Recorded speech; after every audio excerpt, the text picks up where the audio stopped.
Assalamualaikum warahmatullahi wabarakatuh. Saya Muhammad Ali Muhsin, host Sapa Legislatif Jawa Pos Radar Madura TV.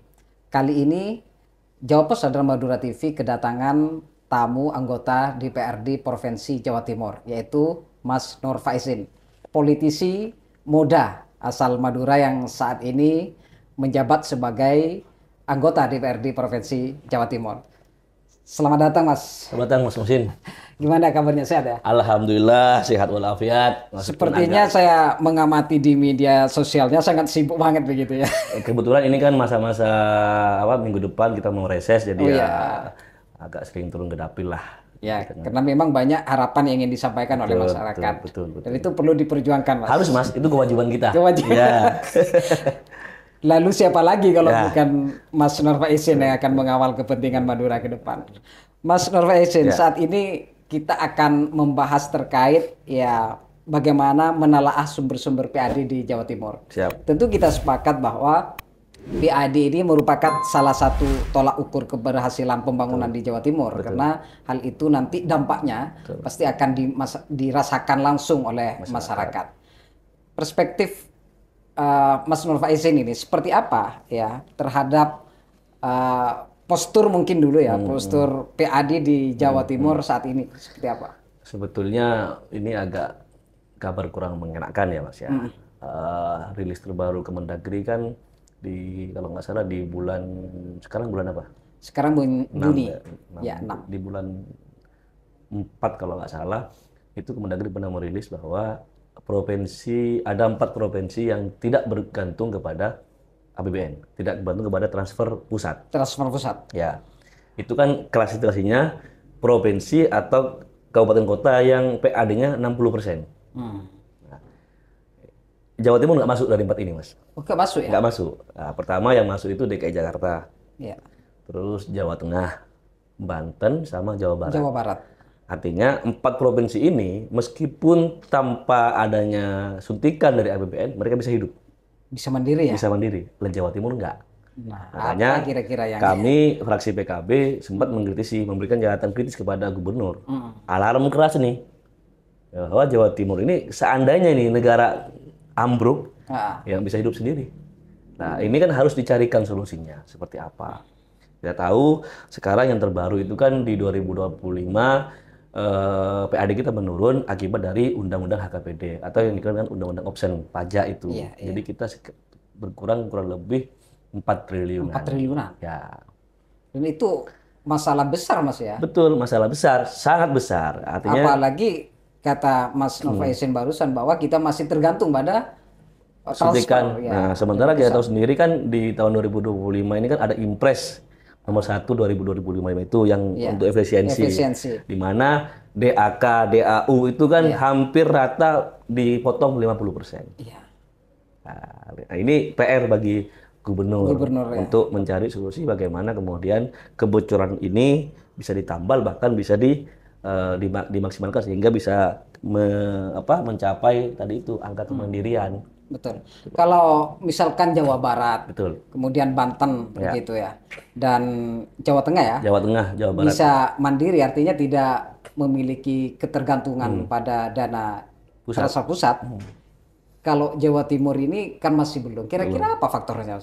Padahal kan kalau kita melihat potensi kekayaan dan lain sebagainya, bisa dong seharusnya Jawa Timur juga mandiri begitu. Sebetulnya mungkin ya ada banyak problem ya. Misalnya akhir-akhir ini kan yang viral itu kan Gubernur Jawa Barat ya, di mana dia menghapus pajak motor. Itu kan terobosan berani dan itu populis. Tapi kan oleh gubernur kita kan nggak ditiru, nggak tahu kenapa nggak ditiru, apakah gengsi atau seperti atau ada kebijakan sendiri saya kurang paham. Jangan-jangan nanti itu pendapatannya semakin karena pertimbangannya katanya angka WP yang wajib pajak yang bayar di Jawa Timur itu tinggi, sangat tinggi betul. Tapi kan gini Mas, saya yakin potensinya sebetulnya lebih dari itu. Ketika misalnya pemerintah ini lebih dekat lebih gencar sosialisasinya kepada wajib pajak. Wajib pajak. Karena wajib pajak ini sebetulnya kan saya yakin potensinya luar biasa, Mas. Cuma banyak wajib pajak ini malas bayar karena misalnya edukasinya minim. Pajak ini untuk apa sih sebetulnya? Iya, iya. Kan nggak semua orang paham. Betul. Padahal pajak ini kan idealnya kan dari rakyat kembali juga untuk rakyat berupa pelayanan dasar dan macam-macam lah, infrastruktur dan lainnya. Tapi yang kedua, inovasi. Karena orang kadang mau bayar pajak, tapi kadang malas ribet. Betul. Ya kan, antriannya panjang. Belum lagi mohon maaf, kadang ada calo. Ya. Nah, hal-hal ini yang harusnya diperbaiki oleh pemerintah provinsi agar kemudian potensi penerimaan dari pajak ini bisa lebih maksimal. Karena terus terang kalau Mas Musin juga baca data, penyumbang PAD terbesar itu dari pajak. Dari pajak. Gitu loh. Maksudnya pajak bermotor ya? Pajak bermotor. Lalu kan sekarang ini tantangannya kan ke depan luar biasa. Misalnya, apakah tahun 2026 ini orang akan semakin banyak beli kendaraan bermotor, sementara sekarang sudah mulai banyak gempuran mobil listrik. Ya, sepeda listrik juga. Ya, itu kan harus diperas otaknya, menggali potensi-potensi yang bisa menambah PAD, gitu loh. Seperti itu Mas Musin. Artinya menurut Mas Nur Faizin begitu ya, Jawa Timur ini seharusnya juga bisa membaca peluang-peluang lain ya selain ya pajak ini. Ya, sebetulnya peluangnya kan ada di soal retribusi. Nah, di retribusi betul. Cuma retribusi ini kan kadang banyak persoalan, ada banyak kebocoran, ada banyak oknum yang bermain, ya kan? Nah, ini sebetulnya kan bisa di-shortcut dengan cara dipotong, dengan cara digitalisasi, gitu loh. Misal orang bayar retribusi itu nggak harus melalui, tapi harus bisa langsung online, ada fitur account atau apalah, yang itu bisa memotong rantai potensi adanya oknum-oknum yang tidak bertanggung jawab. Yang sampai saat ini itu masih sangat marak. Betul. Gitu. Belum lagi ini kan sebetulnya juga di samping tadi soal pajak retribusi, sebetulnya juga ada potensi dari BUMD. Jawa Timur kan BUMD luar biasa banyak ya. Ada kurang lebih 9 BUMD, tapi yang tertinggi menyumbang PAD itu kan baru Bank Jatim. Itu pun hanya di angka kalau nggak salah 400 miliaran. Itu sangat minim Mas, karena Bank Jatim itu punya aset sekitar 102 apa 3 ya triliun. Itu masih lagi-lagi kalah sama Jawa Barat ya. Lagi-lagi sama Jawa Barat. Artinya PR-nya luar biasa banyak. Tentu saya harapkan gubernur bisa mencari solusi. Karena apa? Karena kebutuhan masyarakat kan luar biasa, apalagi di dapil kita ya Mas ya, Madura ini kan. Saya sering teriak itu, bahkan di rapat Banggar, karena kebetulan juga saya Banggar. Saya melihat kan sejak saya kecil sampai sekarang jadi anggota dewan, Madura utamanya 3 kabupaten ini, Bangkalan, Sabang, Sumeneb ini kan masih masuk kategori kemiskinan ekstrim. Ya. Nah, kok kayaknya nggak ada upaya yang extraordinary dari gubernur untuk bagaimana ini bisa naik kelas gitu loh. Nah, karena ini masalahnya kan sudah luar biasa, nggak bisa dong harus dengan kebijakan-kebijakan yang biasa, harus dengan langkah-langkah yang juga luar biasa. Ya. Saya dulu usul agar ada yang namanya Pemprov itu bikin istilahnya roadmap. Misalnya 5 tahun ke depan, biar Madura ini keangkat kemiskinannya, apa sih yang harus kita lakukan? Menggandeng siapa? Terus evaluasinya kalau ada kan jelas Mas, bisa setengah tahun, tiap tahun, kita terus evaluasi. Nah, tapi sekarang kan enggak, sehingga kemudian Madura dari waktu ke waktu semakin ketinggalan dari daerah-daerah pusat, gitu loh. Padahal sudah dibangun Suramadu gitu ya. Artinya belum ada dampak yang sangat signifikan terhadap kesejahteraan masyarakat. Belum. Kalau Mas Musin bicara Madura, utamanya warga pulau kan saya sering juga speak up itu ya. Bagaimana orang pulau itu akses kesehatannya sangat minim, banyak orang wafat di tengah laut karena mereka tidak bisa ditolong secara cepat.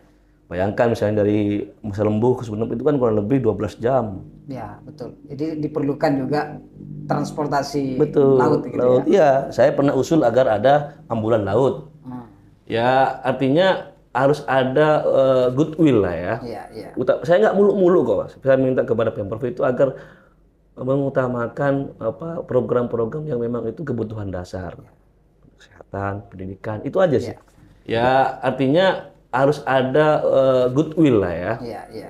Saya nggak muluk-muluk kok. Saya minta kepada Pemprov itu agar mengutamakan program-program yang memang itu kebutuhan dasar, kesehatan, pendidikan, itu aja sih.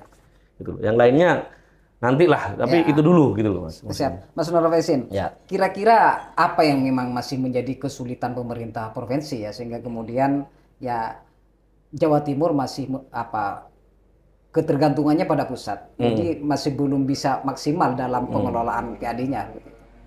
Ya itu tadi Mas, ini kan sudah kita masuk di zaman yang serba digital ya. Ya. Artinya ada banyak sebetulnya lompatan-lompatan yang harus dilakukan oleh Pemprov untuk merombak pola lama. Iya. Ya, tadi soal PAD dari pajak. Saya tadi udah bilang, PAD pajak itu kuncinya 2 kalau mau dinaikkan potensinya. Pertama, edukasinya. Edukasi kepada masyarakat gitu loh. Pajak ini untuk apa sih? Dan buat apa? Ini sekarang kan ada undang-undang HKPD, option penambahan. Lah, penambahan itu kan di dalam benak masyarakat awam itu kan dia bayar pajaknya bertambah gitu loh. Padahal kan enggak. Iya. Gitu loh. Artinya ayolah pajak ini coba dibahasakan dengan bahasa-bahasa rakyat gitu loh. Jangan dengan bahasa-bahasa option. Ini kita aja yang mohon maaf ya, yang terdidik aja kadang juga masih harus belajar. Apalagi misalnya orang-orang mohon maaf yang pendidikannya kurang begitu kurang begitu inilah. Ini kan harus ada cara-cara. Kami sempat usul. Dewan ini kan punya dapil lah ya. Kalau emang nggak mau ini, cobalah kita ajak dewan ketika reses atau kita undang konstituen kita. Nanti yang ngisi orang dari orang Bapenda, ngasih edukasi, gitu loh. Artinya memang selama ini masih edukasinya masih belum maksimal. Belum, memang Mas ada beberapa tempat kami kan selalu hampir tiap bulan keliling kan ke Bapenda UPT PD itu. Perwakilan provinsi itu. Kami keliling di beberapa tempat tuh memang ada kepala UPT yang inovatif. Dan ini saya kira harus diapresiasi oleh kepala Bapenda ya. Misalnya kayak saya minggu lalu itu ke Bapenda kalau nggak salah Tulungagung. Itu luar biasa. Bagaimana memberikan edukasi kepada masyarakat. Misalnya kalau kayak di kota-kota besar kan sekarang lagi FOMO soal bukan FOMO ya, lagi hype orang olahraga lari, ya kan? Nah, ini kan lagi ngetren. Nah, mereka tumpangi itu, misalnya bikin event lari. Nah, misalnya kayak di Pamekasan nih, orang yang hobinya suka ngopi misalnya, bikinlah acara ngopi gitu yang sifatnya itu edukasi kepada masyarakat. Tentu masing-masing daerah kan beda-beda. Tapi intinya bagaimana mendekatkan isu pajak ini ke masyarakat. Sehingga dengan kalau dia deket, orang juga akan memiliki kesadaran kolektif untuk bisa bayar pajak seperti itu. Betul. Karena memang benar apa yang disampaikan oleh Mas Wahidin barusan, masyarakat masih banyak yang tidak tahu untuk apa kita bayar pajak. Dan manfaatnya juga pada mereka. Betul. Saya sempat protes ya. Seolah-olah kayak mungkin yang terbaru ini kan ada isu yang razia besar-besaran di Madura itu kan. Saya kan protes itu. Jangan begitu pola pendekatannya. Mereka itu kan sebetulnya kayak tadi tuh, bukan nggak mau bayar pajak. Siapa tahu mereka memang nggak ngerti apa gunanya pajak. Tapi kan begitu saya speak up membela, banyak yang komentar. Seolah-olah emang Madura ini menjadi tempat pembuangan motor-motor curian. Gitu loh. Sempat juga dibilang pulau itu nggak ada yang bayar pajak. Saya protes. Jangan begitu. Apa yang sudah dikasihkan oleh pemerintah kepada mereka? Jangan kemudian hanya menagih haknya rakyat dong, gitu loh. Selama ini apa yang kalian berikan kepada mereka? Gitu loh. Sehingga biar adil cara berpikirnya. Gitu. Siap. Oke, Mas Wahidin, barusan sempat disinggung ya bahwasanya pajak kendaraan bermotor itu masih menjadi kontributor utama PAD. Makanya mungkin Jawa Timur tidak menghapus itu ya, berbeda dengan pemerintah Jawa Barat seperti itu. Cuma hal ini kan juga di sisi lain menjadi hal yang positif seperti itu.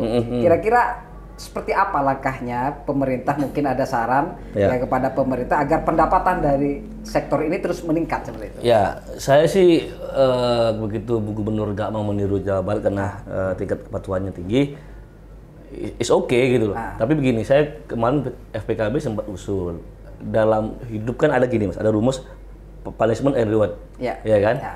Bagi yang melanggar dikasih hukuman, bagi yang taat dikasih penghargaan. Nah, kami itu dulu mendorong agak gini, bagi wajib pajak yang bayar pajaknya tepat waktu, ya kan, dia tidak mangkir dan selalu tertib dalam hitungan misalnya tahun.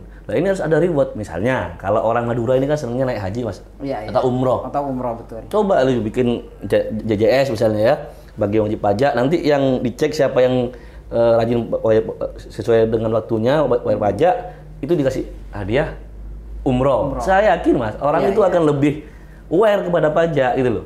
Artinya jangan cuma ketika melanggar dikejar dibunuh sampai ke itu nggak adil gitu loh. Justru masyarakat kadang-kadang ya kalau karakteristiknya masyarakat Madura itu kan justru nggak semakin nggak mau bayar gitu. Karena saya kemarin sempat juga ngobrol waktu di Dapil ya.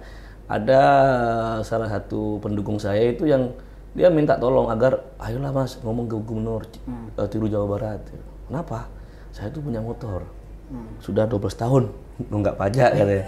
Kalau saya dihapus saya akan bayar. Kalau ini dihapus itu. Tapi kalau nggak ngapain, mending saya beli baru. Kan? Beli baru. Artinya kan itu juga masukan-masukan yang memang origin dari bawah gitu, yang harus dicari solusinya. Jangan kemudian Bu Gubernur itu begitu misalnya diminta pendapatnya oleh wartawan, dia bilang, "Cok dibanding-banding Nurek." Ya kan nggak bisa gitu. Apa solusinya? Gitu. Kalau Mas Muhsin buka sosmednya Bu Gubernur itu, baik Instagram, TikTok, apa, itu pasti banyak orang yang mengkritisi soal kebijakannya Bu Gubernur itu.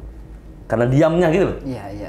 Malah banyak sibuk nyepil buah-buahan. Itu kan juga harusnya kan juga dibaca gitu loh. Jangan cuma sensi dengan masukan-masukan yang produktif dan yang bermanfaat gitu loh Mas. Artinya aspirasi masyarakat itu harus didengar. Itu. Pahit ya nggak masalah, itu jamu gitu loh. Jangan semuanya dianggap politis gitu loh.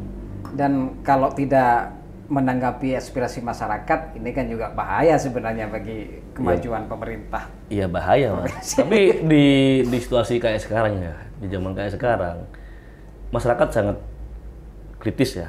Kalau pemimpin itu tidak aware dengan itu, ya pada saat tunggu saatnya, itu Mas. Kan terjadi kehancuran kepercayaan pada pemerintahnya sendiri. Karena semua kan sekarang udah pegang HP, semua sudah well informed, semua sudah bisa mengakses informasi. Iya. Jadi, Mas, tadi kan untuk PAD ini ada dari sektor pajak juga ya, kemudian ada dari sektor retribusi, dan ini yang seringkali biasanya terjadi kebocoran, ya, karena oleh oknum-oknum tertentu seperti itu. Jadi melihat hal ini seperti apa kira-kira Mas Nur Faisin memiliki pandangan bagaimana kebocoran dari sektor retribusi ini bisa ditekan atau bahkan bisa ya ditiadakan seperti itu? Iya sebetulnya ini Mas, soal retribusi itu kan lagi-lagi yang bermasalah, mohon maaf ya, kadang oknum pemungutnya itu loh. Iya. Nah sebetulnya kalau kita itu mau merubah pola pikir yang sudah lama ini kan nggak gampang. Makanya solusinya kalau saya itu digitalisasi. Misalnya kalau orang masang reklame, ya kan, harganya berapa, bayarnya kemana, sudah jelas rambu-rambunya gitu. Jangan ada aturan-aturan yang ambigu. Sehingga itu bisa menjadi peluang untuk bermain.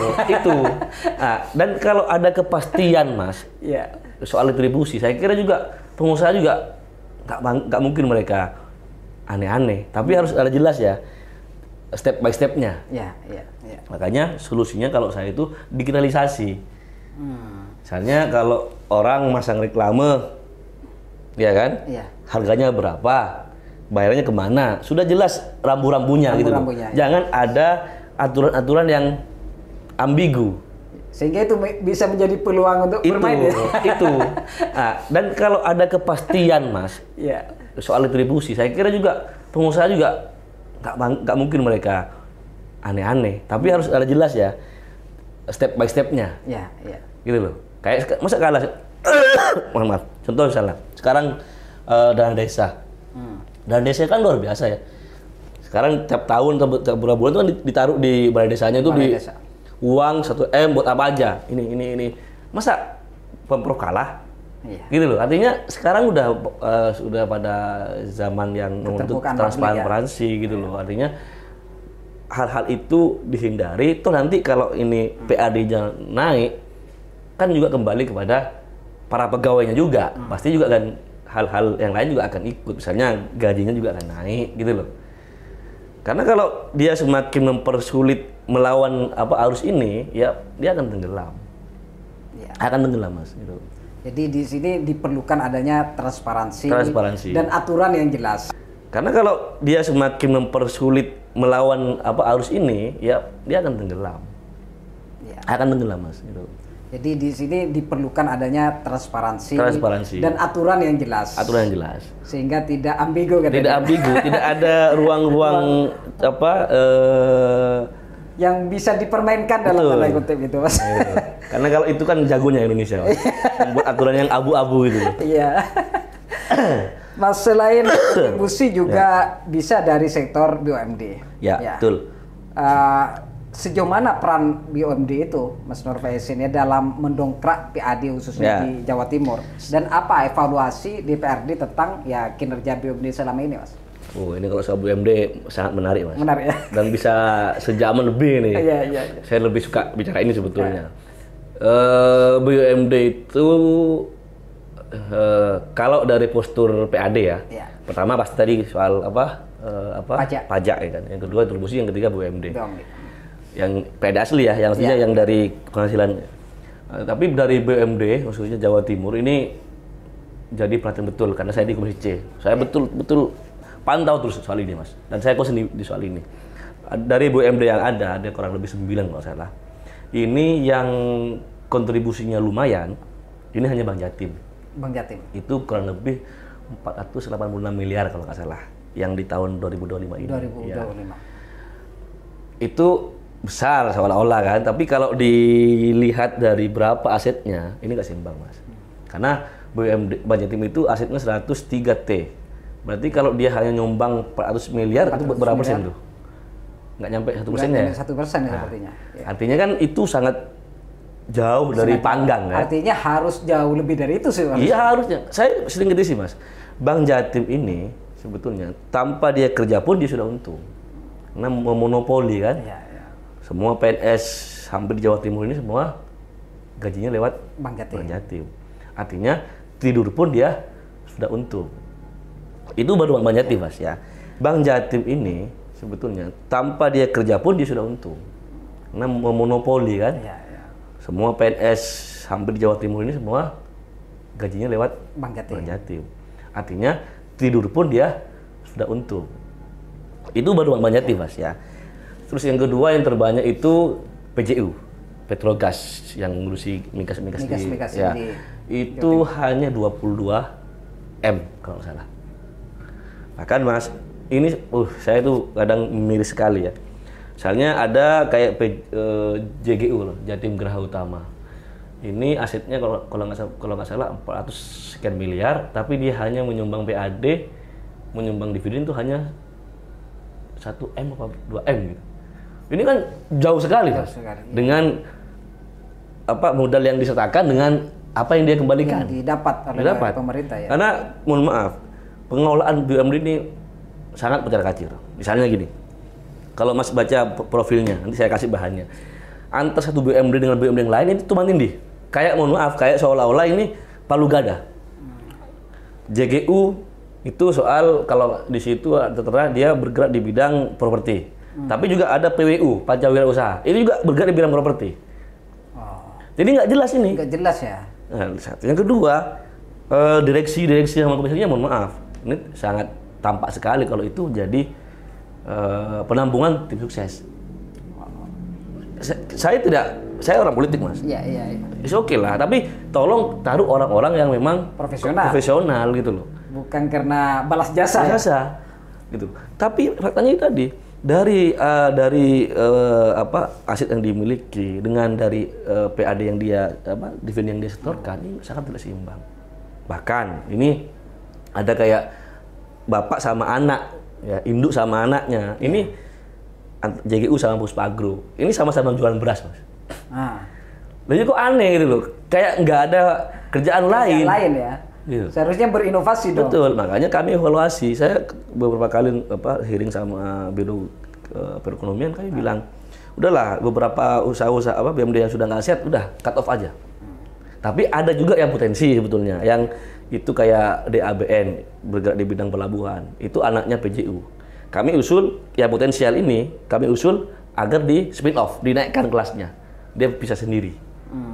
Gitu loh. Artinya kami nggak moro-moro dengan kacamata kuda semua jelek, enggak. Ya. Ada yang potensial, tapi dengan cara misalnya dipisah dari induknya.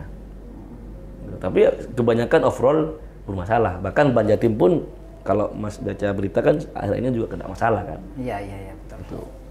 Jadi masalahnya di sini dari pengelolaannya yang mungkin kurang profesional seperti sangat tidak profesional, Mas. Iya. Kenapa saya bilang begitu? Misalnya jualan air. Air itu dari Gusti Allah loh. Kok rugi gitu? Gimana gitu? Ini sangat tampak tidak profesional. Kami itu kalau isinya mau ngumpat terus, Mas. Kalau udah hearing sama BUMD itu, karena mintanya penyertaan modal terus gitu ya. Tapi keuntungan yang didapat oleh pemerintah provinsi tidak sebanding dengan yang dikeluarkan. Baik, Mas, sangat menarik tadi yang sudah disampaikan oleh Mas Nur Wahidin terkait potensi-potensi PAD ini. Sebenarnya ya Jawa Timur harus bisa sebenarnya. Betul, ya. Mau nggak mau wajib bisa. Wajib bisa. Tergantung pada keseriusan dari pemerintah itu sendiri. Cuma Mas Nur Wahidin mungkin bagaimana PAD ini ya, PAD yang sudah didapat oleh Jawa Timur itu kan masih belum sebanding dengan provinsi lain seperti itu. Jadi mungkin potensi yang bisa digerakkan lagi ya sehingga nanti mungkin bisa menjadi nomor 1 di Indonesia seperti itu.